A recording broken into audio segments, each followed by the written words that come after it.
যেখানে আল্লাহ এবং তার রাসূলের কথা হয়, সিরিয়াস কথা হয়, সিরিয়াস কথা কেউ হাসির কথা মনে করে। জিনার আলোচনা হলে দাঁত কেলিয়ে হাসে। এই জেনারেশনের 15 থেকে 20 বছরের ছেলেমেয়েরা এমন কোনো পাপ নাই এখন করে না, এমন কোনো পাপ নাই। মাদক থেকে শুরু করে মেয়ের স্বাদ ভোগ করা পর্যন্ত এভরি সিঙ্গেল থিং তারা তো করে ফেলেছে। আপনারই ছেলে, আপনারই মেয়ে, আমারই ভাই, আমারই বোন।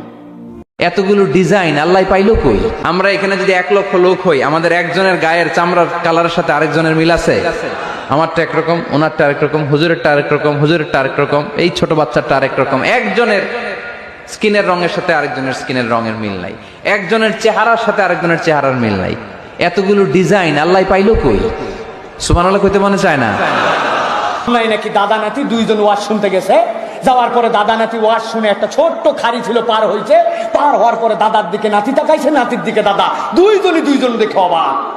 প্রথমে নাতি বলছে, দাদা তুমি আমার থেকে লম্বা হলেও মাজা ভাঙ্গে যাওয়ার পরে দুইজনের সাইজই সমান, তুই এই খাড়ি পার হলি, তোর লুঙ্গি ভিজলো না কেন?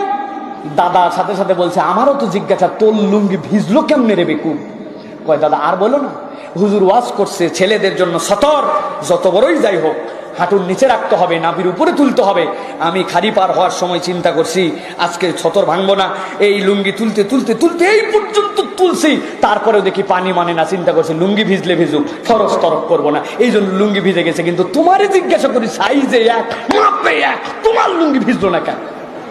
দাদা কয়, ওরে বেকুবের বেকু, জীবনে কম ওয়াজ পার করলাম, ওই পারে যাই শত শত মাহফিল শুনে আসলাম, কোনোদিন ওয়াজ খাড়ি পার করি নাই, আর তুই প্রথম দিনেই।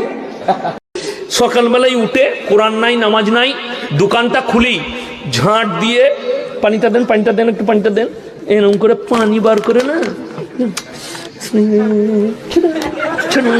ছিটি দিলে, ছিটি দেওয়ার পরে ধূপকাঠি জ্বালাইছে, মুসলমানের কথা বলছি, ধূপকাঠি জ্বালিয়ে এরকম করে খালি ক্যাশ বাস্কতে একবার ভরছে, পং করে নিয়ে এরকম করে গুঁজে দিলে।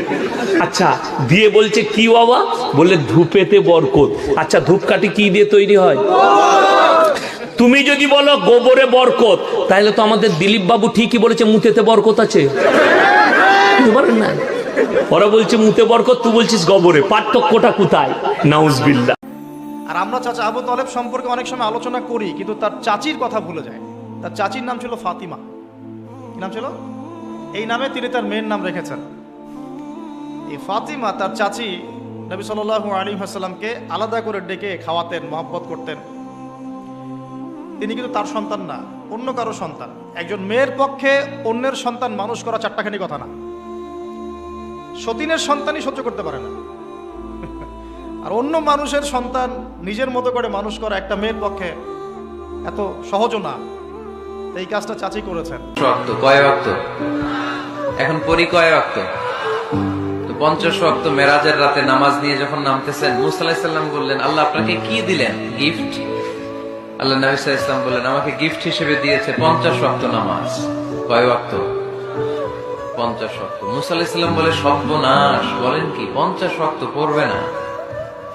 আমি তো আপনার আগে দুনিয়াতে নবী হিসেবে এসেছিলাম, আমার ফিল্ড ওয়ার্কের এক্সপেরিয়েন্স আছে, উম্মত চড়াইয়া খাইছি তো আমি জানি পড়বে না। আপনি যে দেখেন কমায় আনা যায় কিনা। পড়ি নাকি আমরা? 5 ওয়াক্ত তো পড়ি না, ঠিক কিনা? তো গেলেন যে বললেন, আল্লাহ